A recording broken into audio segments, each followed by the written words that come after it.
Nah, sekarang ini menurut Mas Dang ya, kepedulian masyarakat terhadap situs bersejarah itu udah mulai naik atau turun?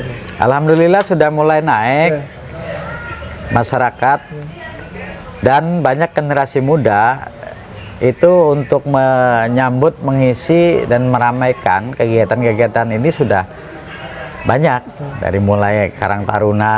Nah, ada saya mengikuti acara-acara ngunjung buyut dan lain sebagainya, itu banyak anak-anak Karang Taruna juga berperan. Ya memang kita memberikan masukan, nih tolong anak muda bantu kalau situs ini ada hajatan, Pak Kunci dan ininya dibantu, menurut tenaga, pemikiran, baik pun untuk pencari dana seperti itu, disupport juga oleh pemerintah karena ada beberapa desa ini yang sudah membuat perdes, peraturan desa mengenai pelestarian situs cagar budaya dan lain-lain. Jadi kalau ada acara ngunjung ini sudah ada alokasi biaya. Ya mudah-mudahan bagi pemerintahan desa yang lain lah, dimana kalau desanya ada situsnya dibuat musyawarah dengan BPD dan lain sebagainya dengan masyarakat untuk dibuat peraturan desanya, karena untuk diajukan nanti agar ada apa namanya, supaya dikuatkan gitu ya untuk kegiatan-kegiatan tersebut, seperti itu, untuk mensupport secara pemerintahan dan secara masyarakat. Jadi ikut bersinergi antara pemerintahan desa dan masyarakat tentunya, seperti itu. Oke, jadi bagi teman-teman di desa nih, pengurus atau perangkat desa yang dulu kan mungkin isunya adalah keterbatasan biaya untuk mengeksplor situs. Tadi Mas Nang sampaikan bahwa sebenarnya bisa dibuatkan perda ya, peraturan desa, perdes ya, peraturan desa untuk mengakomodir anggaran untuk pelestarian situs-situs itu ya Mas ya. Seperti itu. Dan itu di beberapa desa udah jalan ya? Sudah jalan. Sudah jalan. Sudah jalan beberapa desa. Ya, tadi malam juga kita mengadakan musyawarah di Kuningan juga untuk penelitian hari jadi, disepakati semua dengan musyawarah diperdeskan. Seperti itu, agar setiap acara Milangkala ini ada alokasi. Masa ibaratnya gini, leluhur kita bikin acara kok masa nggak ada anggarannya ya Mas ya? Ya itu yang agak sedikit miris sih sebenarnya ya. Dan menurut Mas Nang nih, kalau bicara situs itu kan tadi ada tahapan ya, bicara situs yang zaman dulu banget sama yang generasi Islam dan sekarang ya. Nah, Mas Nang yang pernah kunjungi itu situs yang tertua nih di wilayah 3 Cirebon itu situs apa sih Mas? Dari mulai zaman purba, saya di Cibuntu juga pernah beberapa kali, di Cipari juga, kayaknya dari mulai zaman Awang Uwung sampai, maksudnya Awang Uwung itu dari mulai zaman Batu sampai zaman kolonial, seperti itu. Nah, berarti di wilayah 3 Cirebon ini situs yang paling tua itu menurut Mas Nang yang sudah dikunjungi itu adalah situs apa Mas? Ya, salah satunya di Cibuntu. Cibuntu di Kuningan? Di Kuningan. Itu ada dekatnya Cikahuripan itu makam batu dan ada arca. Situ. Itu tertua konon? Ya, salah satu yang tertua, yang korelasinya nanti ke daerah Cipari. Daerah Cipari. Ya, saya juga kemarin dapat undangan dari saudara kita penggiat yang di sana, kapan Amengkadi itu nyangke dikondisikan main sekalian meninjau. Ini yang ada sekitar situ itu masih utuh tidak, dalam arti pengawasannya seperti apa, perawatannya seperti apa. Karena untuk mengantisipasi kalau ada punten ya zaman sekarang ini ada, karena banyaknya berbagai macam golongan dan aliran, akhirnya hal-hal seperti itu ada penghancuran dan lain sebagainya, pemujaan, seperti itu. Kita mengarahkan, kita untuk pelestarian ini sifatnya untuk melestarikan, seperti itu, tidak untuk dipuja dan yang lainnya tidak. Jadi itu ya yang perlu teman-teman garis bawah ini Mas Nang ya. Ya mungkin sekarang itu masyarakat masih menilai bahwa dengan mengunjungi situs-situs tersebut ya apa ya, ya dalam tanda kutip musyrik lah ya, kalau ada ajaran tertentu. Nah, Mas Nang perlu luruskan bahwa sebenarnya situs itu apa sih gitu loh.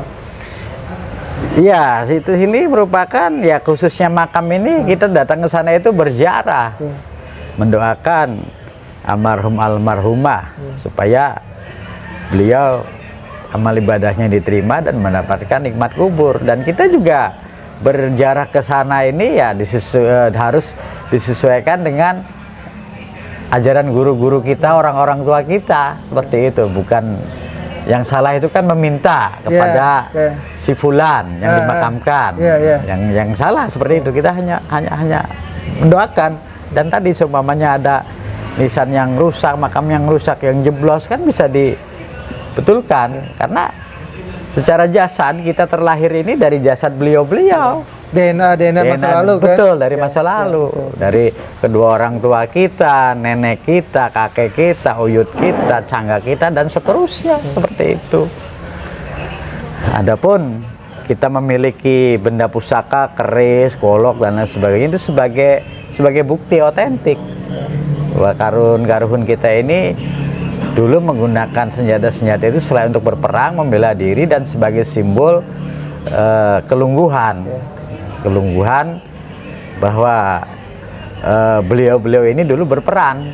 Tentunya keris seorang raja seperti ini, keris seorang patih seperti itu, dan seterusnya seperti itu, untuk dilestarikan, seperti itu, untuk dijaga. Kan benda-benda seperti itu juga kan yang udah terbang ke luar negeri juga banyak. Kalau bisa kita di setiap desa ataupun setiap wilayah ini, kalau ini ada benda peninggalan karuhunnya dilestarikan supaya dan tidak dipindahkan ke tempat lain, kecuali orang itu nggak bisa mengurus, bisa secara kontinu, bisa kita memanggil ahlinya, seperti itu. Malah ada beberapa desa itu menyimpan benda-benda peninggalan leluhurnya di balai desa itu kan, ada yang dikeluarkan setiap acara ngunjung, dimandikan, ya sebagai simbol pelestarian perawatan lah sebetulnya, bukan untuk hal-hal yang lain, seperti itu. Jadi sebenarnya gini, filosofinya adalah memuja dan memuji. Ya, kalau melestarikan kan memuji keagungan leluhur kita kan, bukan memuja menyembah kan? Bukan. Ya, definisinya mungkin seperti itu. Mas Nang, sekarang ini kalau saya di lapangan nih ya, situs-situs itu ternyata banyak yang sudah beralih nih ke milik perorangan. Di lapangan mungkin disadari atau tidak ya, situs-situs yang masih belum terekspos secara masif gitu ya, itu punya ini itu Mas Nang temuin nggak sih di lapangan? Ya, karena tadi berkait dengan dinamika kehidupan yang dulunya semuanya ini tanah karuhun, lalu ada dinamika, ada undang-undang ini, ada undang-undang ini, akhirnya ini tanah ini milik seseorang. bahkan gini Mas, ceritanya ada satu situs yang saya tidak perlu expose ya. Ada salah satu situs yang di situ memang kompleknya situs ya, mungkin zaman dulu lah. Tapi milik perorangan. Ternyata milik perorangan, sudah dikuasai milik perorangan. Oke lah, misalnya orang tersebut dia concern ya terhadap warisan. Nah, ada salah satu tempat di situ, saya tidak sebutkan nama situsnya ya. Di situ dijadikan kandang kambing, coba bayangin. Padahal itu sebenarnya situs bersejarah gitu. Ya resiko sih memang itu, ya mungkin kalau beradu argumen juga bahwa ya ini kan tanah saya, milik saya gitu kan. Mas Nang pernah nemuin hal kayak gitu nggak sih di lapangan?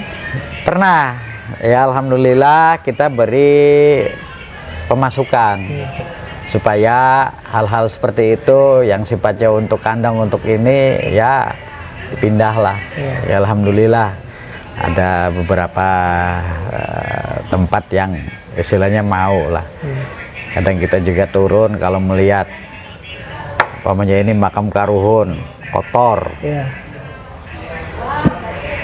Saya contohkan nih cara membersihkannya begini ya. Atau saya itu tolong nanti setiap minggu dibersihkan seperti ini agar ini menjadi bersih. Atau saya itu, dan ada dibuat aturan tata cara ziarah seperti apa.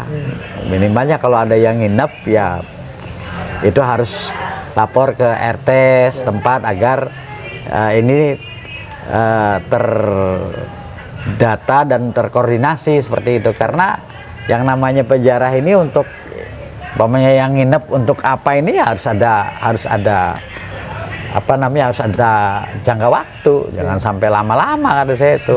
Ya, kami menginformasikan seperti itu untuk standar-standar dalam penerimaan tamu, dalam penataan seperti itu, sampai dengan penataan alam. Seumpamanya dulu di Kebuyutan ini ada pohon ini, sekarang nggak ada, ya kita memberikan masukan nih, tolong diadakan lagi sebagai tanda seperti itu. Jadi di lapangan berbagai macam. Banyak memang. ya, 15 tahun, 15 tahun cukup lama waktunya. Jangan lupa like, komen, share, dan subscribe.